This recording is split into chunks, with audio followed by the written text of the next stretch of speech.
ওহো, ইভানার সাথে তো আপনার বিয়ে হওয়ার কথা ছিল, মানে কন্ট্রাক্ট ম্যারেজ হওয়ার কথা ছিল, তাই না? Perhaps you should thank me,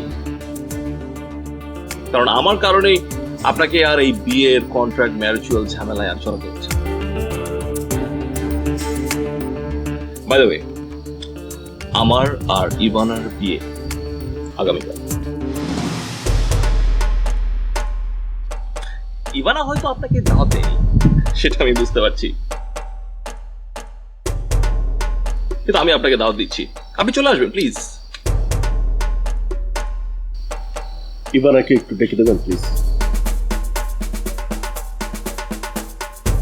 আমি আসলে ওর সাথে কথা বলতে এসেছি, আপনার কোনো কথা শুনতে না। সরি, ও সরি, আসলে ইভানা তো বাসায় নেই, শপিং এ গেছে। এই বিয়ের টুকটাক শপিং আর কি, আপনি বুঝতেই তো পারছেন যে সময় এত অল্প আর এত তাড়াহুড়োর মধ্যে এত কিছু হয়ে গেল।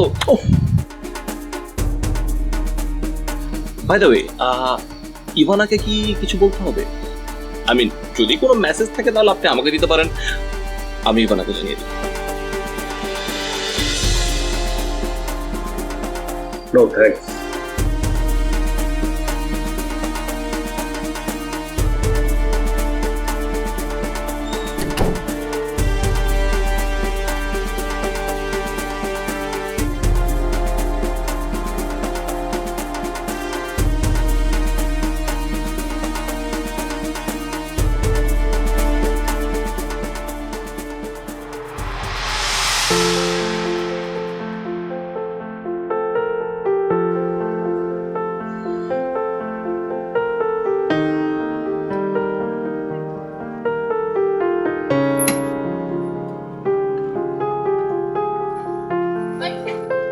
কি ব্যাপার, তুই আবার নামলি কেন? কোথায় যাবি? তোর বাসায় যাব।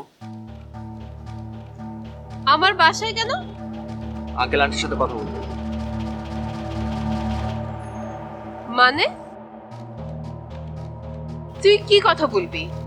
সেটা যখন বলবো তখনই শুনতে পাবো।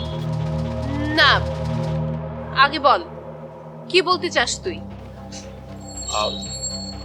আসলে কালকে রাতে তোর ভাইয়ের সাথে কথা বলে আমি বুঝতে পারলাম যে সেদিন তোকে বোরখা পরে বের করাটা আমার কত বড় ভুল হয়েছে।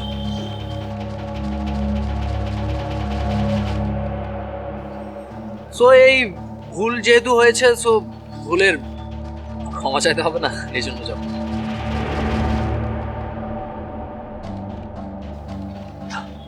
জানি না তাদের কাছে ক্ষমা পাবো কিনা, কিন্তু চেষ্টা তো করা উচিত নাকি? তুই আব্বুর সাথে এখন এইসব কথা বলবি? সাথে এটাও বলবো যাতে উনি তোর বিয়ের চিন্তাটা মাথা থেকে ছেড়ে ফেলে। কি?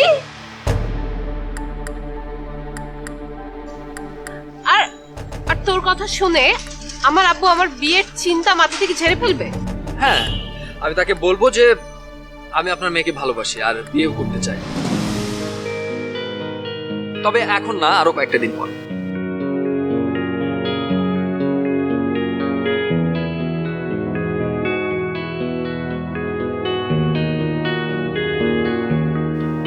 কিরে এভাবে তাকিয়ে আছিস কেন? তুই তুই তুই সত্যি সত্যি এইসব কথা আব্বুকে বলতে পারবি?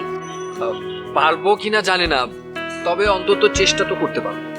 শোন, আমার সব পাগলামি যে তোর উপর ভর করছে সেটা আমি খুব ভালো মতো বুঝতে পারছি। হ্যাঁ, তুই এক কাজ কর, তুই না তুই বাসে যা, তুই বাসায় গিয়ে একটু ভালো মতো একটু ঘুম দে, তোর কিছু করা লাগবে না, তুই যা।